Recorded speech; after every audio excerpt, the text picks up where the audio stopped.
Friends, welcome to Prerana and Sadhana class. ఈరోజు మనం పారిశ్రామిక విప్లవం గురించి తెలుసుకుందాం. అంతకంటే ముందు అసలు విప్లవం అంటే ఏదో ఒక రంగంలో మార్పు అనేది రావడం. ఇప్పుడు మనలో మార్పు ఏంటి అంటే మనం చదువు పట్ల చూపించే శ్రద్ధ. ఇదే శ్రద్ధని ఎప్పటి నుంచో స్టార్ట్ చేసిన వాళ్ళు కూడా ఉన్నారు. కానీ ఇప్పుడు ఇంకా ఎక్కువగా శ్రద్ధతో, ఆసక్తితో, ఎలాంటి టెన్షన్స్ లేకుండా, ఎలాంటి భయాలు అనేటివి లేకుండా మన విప్లవాన్ని అంటే ఈ చదువు అనే ఈ ఉద్యోగ విప్లవాన్ని సాధించడానికి మనం శ్రాయశక్తులా పనిచేయాలి, కృషి చేయాలి. అంటే రేయింబగళ్ళు మనకు అదే తప్ప ఇంకా వేరే ధ్యాస అనేది ఉండకూడదు. కాబట్టి విప్లవం చేసినప్పుడు గెలవచ్చు, ఓడొచ్చు, కానీ ఈ భయాలన్నీ పెట్టుకోకూడదు. గెలవాలన్న శ్రద్ధతో, ఆసక్తితో ఖచ్చితంగా గెలుస్తామన్న నమ్మకంతో ముందుకు వెళ్ళాలి ఫ్రెండ్స్. Thank you friends. అయితే ఈరోజు పారిశ్రామిక విప్లవం 7th క్లాస్లో ఉన్న సోషల్ స్టడీస్లోని లెసన్ గురించి చూద్దాం. అయితే పారిశ్రామిక విప్లవం ఏ రంగంలో అయినా ఏదో ఒక మార్పు అనేది జరగడాన్ని విప్లవంగా చేస్తాం. మరి ఇక్కడ ముఖ్యమైన పాయింట్స్ ఏమున్నాయి? జేమ్స్ వాట్ నీటి ఆవిరి యంత్రాన్ని కనుగొన్నాడు. ఇతనికి సహాయం చేసింది బౌల్టన్. జార్జ్ స్టీవెన్సన్ చలన శక్తి యంత్రాన్ని కనుక్కున్నారు. 1840లో జాన్ లేడన్ మెక్డమ్ కంకర్ రాళ్లతో రోడ్డును నిర్మించారు. మేడం గారు కంకర్ రోడ్డు పైన నడుస్తుంది అనుకోండి. జాన్ లేడన్ అంటే లేడీ, మేడం కంకర్ రాళ్ల పైన నడుస్తుంది. అతను కనుక్కున్నాడు కాబట్టి ఆ విధంగా క్లూ తీసుకోండి ఫ్రెండ్స్. అయితే క్రీస్తు శకము 1500 నుండి 1800 సంవత్సరాల మధ్య కాలంలో ఆఫ్రికా, అమెరికా, ఆసియా, యూరప్ ఖండాల దేశాల మధ్య వ్యాపారం బహువిధాలుగా వృద్ధి చెందింది. చాలా రకాలుగా వృద్ధి చెందింది. అయితే వస్త్ర వ్యాపారం కూడా విస్తరించడం ప్రారంభమైంది.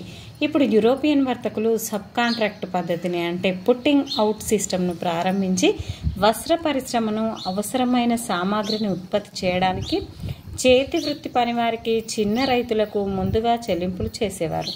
అయితే వీళ్ళు ఏం చేశారంట, వాళ్ళకు ముందుగానే ఇచ్చేవాళ్ళంట. ఈ కాలంలో వ్యవసాయం నుండి వచ్చే ఆదాయం క్షీణించగా అనేక మంది వ్యవసాయంలో నష్టాలు చవిచూసి వ్యవసాయ భూముల్ని, పశువుల్ని మేపడానికి ఉపయోగించారు.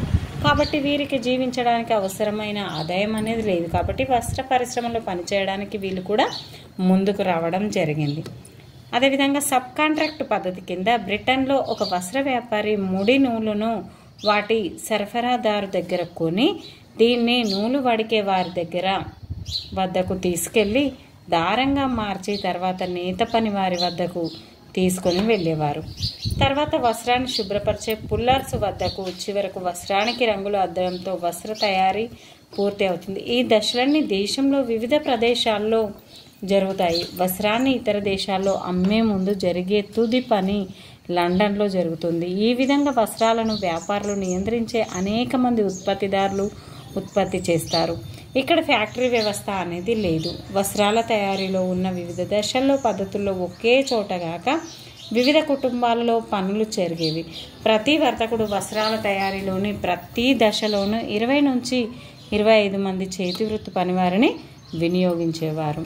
కొంతకాలం తర్వాత వస్త్ర వ్యాపారులు చేతి వృత్తి పనివారిలో ప్రతి ఒక్కరి ఇంటికి వెళ్లకుండా వీరందరినీ ఒక చోటుకు తీసుకువచ్చి తమకు కావలసిన విధంగా వస్తోత్పత్తి చేయించేవారు.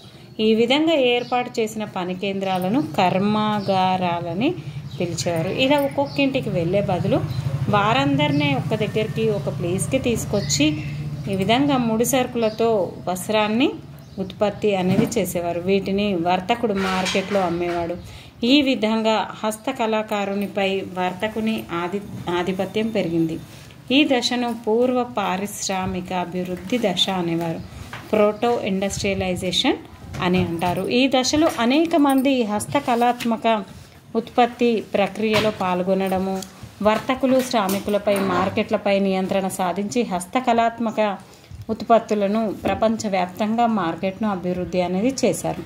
మరి పారిశ్రామిక విప్లవ ప్రారంభం 1750 నుండి 1850 మధ్య ఏం జరిగింది? మరి ఈ కాలంలో చాలా అనేక మార్పులు అనేటివి సంభవించాయి. వస్తువుల తయారీలో, రవాణాలో, ప్రజా రవాణాలో, యంత్రాల వాడుక, ఆవిరి శక్తి వినియోగం పెరిగాయి. చాలా మంది ప్రజలు జీవనోపాధి నిమిత్తం గ్రామాల నుండి పట్టణాలకు కూడా వలస వెళ్ళడం అనేది జరిగింది. బ్రిటన్లో యాంత్రిక దశకు ప్రారంభం అనేది అయింది. వస్త్రాలకు డిమాండ్ పెరగడంలో హస్తకళాకారులు ఆశ్చర్యపడి సరఫరాను ఏ విధంగా పెంచాలో అనేక విధాలుగా ఆలోచించడం అనేది చేశారన్నట్టు. ఈ రోజుల్లో మన వస్త్రానికి డిమాండ్ విపరీతంగా ఉంది. ఈ డిమాండ్కు అనుగుణంగా సరఫరాను మనం చేయలేము. అంతేగాక మన మగ్గాల మీద వస్త్రం తయారీ అధిక వ్యయంతో కూడుకొని ఉన్నది. వేగంగా నూలు వడికే యంత్రాన్ని, నేత వేసే యంత్రాన్ని తయారు చేసినట్లయితే మనం తక్కువ ధరకు అధిక వస్త్రాన్ని ఉత్పత్తి చేయవచ్చు. అప్పుడు ఎక్కువ మంది అధికంగా కొనడం, అమ్మడం అనేది జరుపుతారు అని ఆ విధంగా అనుకోవడం జరిగింది. వ్యాపారపు పని ఒత్తిడుల ఫలితంగా అనేక మంది యంత్రాల తయారీకి ప్రయత్నాలు ప్రారంభించినారు. ఈ ప్రయత్నాల ఫలితంగా చాలా కాలానికి ఎక్కువ నూలును తక్కువ కాలంలోనే వడికే యంత్రాన్ని కనుగొన్నారు. ఈ విధంగా జేమ్స్ వాట్ ఆవిరి యంత్రాన్ని ఆవిష్కరించడంతో ఆవిరి యంత్రంతో నిజమైంది. జేమ్స్ వాట్ ఇంగ్లాండ్ దేశపు హస్తకళాకారుడు. యంత్రాలను తయారు చేసేవాడు. నీటి ఆవిరికి భారీ బరువులను కదిలించే శక్తి ఉందని ఇతడు గుర్తించాడు. ఈ ఆలోచనతో జేమ్స్ వాట్ మానవ జంతు శక్తి అవసరం లేకుండా ఆవిరి శక్తితో నడిచే యంత్రాన్ని తయారు చేశాడు. జేమ్స్ వాట్ తాను తయారు చేసిన యంత్రాన్ని బౌల్టన్ అనే పారిశ్రామికవేత్తకు చూపించి వారిద్దరూ భాగస్వాములుగా జేమ్స్ వాట్ అండ్ బౌల్టన్ ఈ యంత్రాలను తయారు చేయడం ప్రారంభించారు. బౌల్టన్ మూలధనం ఖర్చు చేయడమే కాకుండా వాట్కు జీతం కూడా చెల్లించాడు. వీరిద్దరూ కలిసి యంత్రాలను తయారు చేసి లాభాలను గడించారు. 2/3 వంతు బౌల్టన్కి, 1/3 వంతు వాట్కి పంచుకున్నారు. ఈ విధంగా వారిద్దరి వల్ల ఓడలు నడపడము, వాహనాలు నడపడము, ఇనుప వస్తువులను తయారీ, నేత నేయడానికి, వడకడానికి, నూనె తయారు చేయడానికి, ఈ విధంగా అన్నింటికీ కూడా దీన్ని ఉపయోగించడం అనేది జరిగింది. ఉత్పత్తిలో ఫ్యాక్టరీ విధానం 1750 నుండి 1850 మధ్యకాలంలో ఫ్యాక్టరీ విధానం అనే కొత్త పద్ధతి ఆవిర్భవించింది.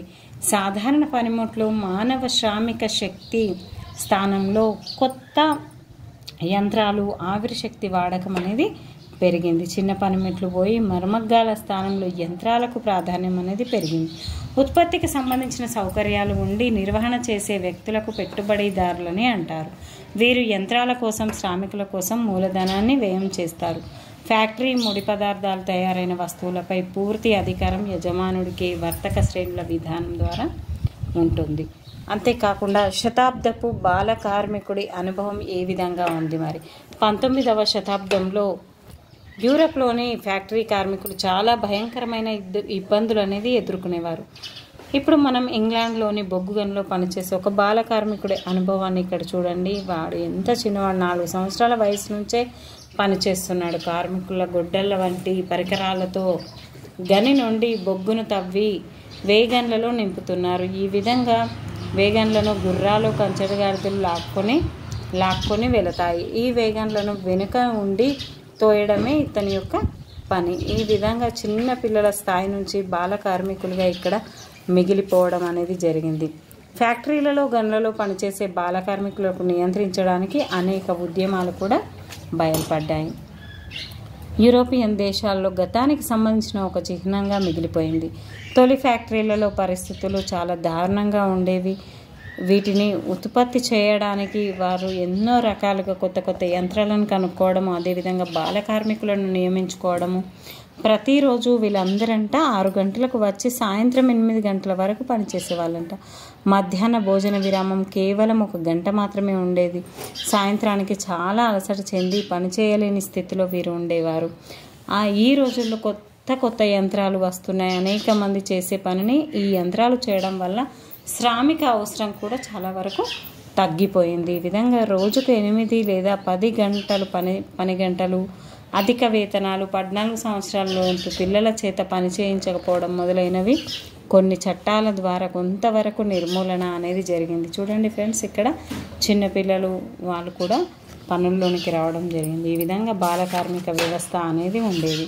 అంతేకాకుండా శక్తి ఆధారాలు, పారిశ్రామిక అభివృద్ధి, బొగ్గు, విద్యుత్ శక్తి, పెట్రోలు మొదలగునవి నుండి శక్తి లభిస్తుంది. బొగ్గు మీద, నీటి ఆవిరి మీద ఆధారపడ్డాయి. థర్మల్ విద్యుత్ శక్తులను పెట్రోలు, డీజిల్, గ్యాస్, అణుశక్తి, సౌరశక్తి మొదలైన వాటిని ఉపయోగిస్తున్నారు. రవాణా రంగంలో విప్లవం ఏ విధంగా వచ్చింది? మరి స్టీమ్ ఇంజన్ ఆవిరి యంత్రం ఆవిష్కరణ నౌకా నిర్మాణ పరిశ్రమ అభివృద్ధికి దారితీసింది. జల రవాణా, రోడ్డు రవాణాలోని 1/3 వంతు వ్యయాన్ని తగ్గించింది.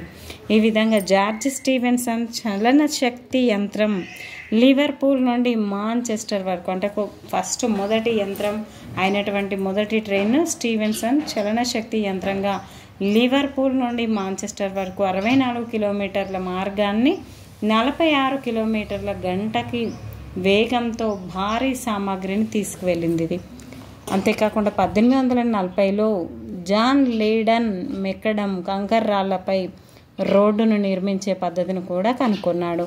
అంతేకాకుండా 20వ శతాబ్దపు తొలినాళ్లలో రైట్ సోదరులు విమానాన్ని కనుక్కోవడంలో రవాణా రంగంలో వాయు రవాణా ముఖ్య రవాణా మార్గంగా ఏర్పడింది. ఈ విధంగా ఇంగ్లాండ్లో మరియు అనేక దేశాల్లో కూడా ఫ్యాక్టరీలు అనేటివి అభివృద్ధి చెందడం అనేది జరిగింది.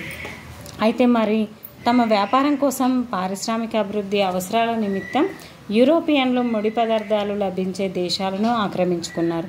England, France, Germany, Spain, Portugal, Belgium, Holland ఇతర యూరోపియన్ దేశాలు ఆసియా, ఆఫ్రికా, ఆస్ట్రేలియా, అమెరికా ఖండాల్లో వలసలను ఏర్పాటు చేసుకోవడం జరిగింది. ఈ విధంగా వాళ్ళు వలసలను ఏర్పాటు చేసుకోవడానికి వారి మధ్యలో పోటీ అనేది పెరగడం జరిగింది. పట్టణీకరణ మరియు మురికివాడలు, ఈ విధంగా ప్రతి ఒక్కరు కూడా పల్లెల నుంచి పట్టణాల్లోనికి వచ్చేసరికి ఇక్కడ మురికివాడలు అధికంగా తయారయ్యాయి. వీరు మారుమూల ప్రాంతాల్లో జీవించి దుర్భరమైన పరిస్థితులను ఎదుర్కోవాల్సి వచ్చింది. పారిశుద్ధ సౌకర్యాలు లేకుండా ఉన్నాయి. ఆరోగ్యం అనేది క్షీణించింది. ఈ విధంగా వారు పాటు పాడడం అనేది జరిగింది. ఇక్కడ ఉంది చూడండి, చిన్న దేశమైనటువంటి బ్రిటన్ అనేది. ఈ విధంగా చిన్న దేశమైనప్పటికీ చాలా రంగాల్లో ముందుకు వెళ్ళి క్రమేణా ప్రజలు పౌర హక్కులు, కార్మికుల స్థితిగతులు, నివాసాల నిర్మాణం, అభివృద్ధి గురించి కూడా పోరాటాలు అనేటివి జరిగాయి. అతి చిన్న దేశమైనటువంటి బ్రిటన్ రవి అస్తమించని సామ్రాజ్యంగా మార్పు చెంది చాలా గ్రేట్ అయింది. అదేవిధంగా మనం కూడా డిఎస్సిలో జాబ్ కొట్టి మనం కూడా మన లక్ష్యాన్ని నెరవేర్చుకుంటాము అన్న ఉద్దేశంతో ఇప్పటి నుంచైనా టైం వేస్ట్ చేయకుండా లక్ష్య సాధనలో పాల్గొనండి. Thank you friends. Keep smiling. Take care.